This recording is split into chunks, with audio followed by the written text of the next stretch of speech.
This is the other type of rig that we use. It's called a rotary or helicopter rig. Essentially, it's attached to the line in the same way as the safety clip rig, but it works completely differently. You've got your heat welded loop here at this end, and again you attach it by passing the loop in your main line through here, and then the end of the leader through the loop in the main line and pulling it tight. But as you move down the rotary rig, you'll see at the bottom end it's very, very different. So after attaching it to your main line, your next task is to put on your hook link and your lead. And I've got one set up here, which is a nice illustration. The hook link is tied on to a ring swivel here, located down at the business end. Come back to that in a moment. At the end of the leader, there's a clip. And quite simply, to attach the lead, you just pop it onto the clip like that, close the clip up, and then you'll find a section of silicone rubber here. If you pull this down, you can sleeve off the clip and the swivel on the lead, so that any nasty little corners and areas where your rig might tangle around are sleeved off nicely, and you're not going to get a problem. You can actually pull it down further than that if you want to, just by easing the silicone down.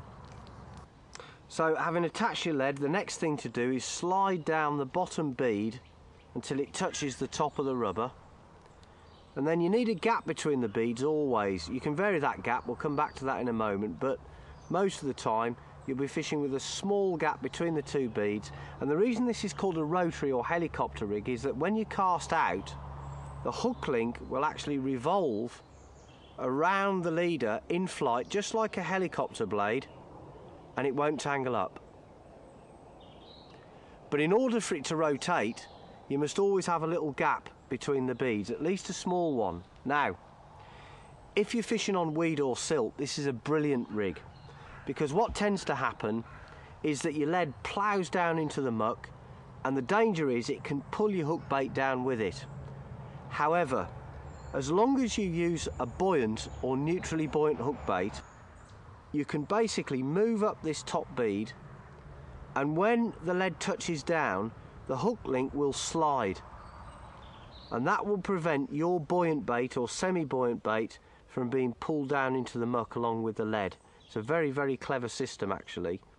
The gap between the two beads should be dictated by the depth of the weed or the silt. You can vary it however much you want, up to a limit of about 6 to 7 inches. Very, very good rig in weed or silt.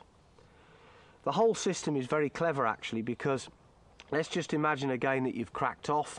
How safe is the rig? Well, it's very safe actually, because under moderate pressure the top bead will pull up, it'll slide all the way up and over the loop, and the swivel will follow it. So the whole thing will completely come off the leader, and you're not going to tether a carp up. So it's very carp safe, very tangle free, and very, very effective. So I've shown you the two types of leaders. Personally, I prefer the safety clip type when I'm PVA bag fishing, because the weight of the bag will sometimes pull the top bead up on the rotary rig when I don't want it to. It's just the weight of it. There's no real way around that other than by making the carp rig unsafe. So I prefer to use safety clips for bag fishing, and the helicopter version when I'm not using bags, and especially if I'm fishing in weed and silt. Now, both leaders are available in different sink rates. You've got the clear hover version, a fast sink, and a super fast sink, which is heavily impregnated with tungsten. The clear version, or the hover version, this one here, has got a short section of tungsten just at the top of the leader to settle it down on top of the weed or the silt, but not so that it will dig too heavily in and cause you problems if you're playing a fish. It'll settle nicely on top of the bottom, still pin down but not too much, whereas some of the heavier versions will really pin to the bottom quite hard.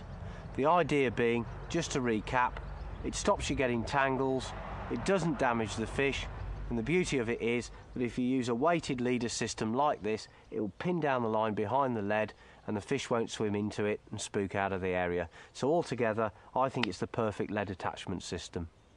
So just to recap, the beauty of using these leaders is that first of all, They're totally carp safe. You won't tether a fish up if you lose the rig in the lake with a bait attached to it.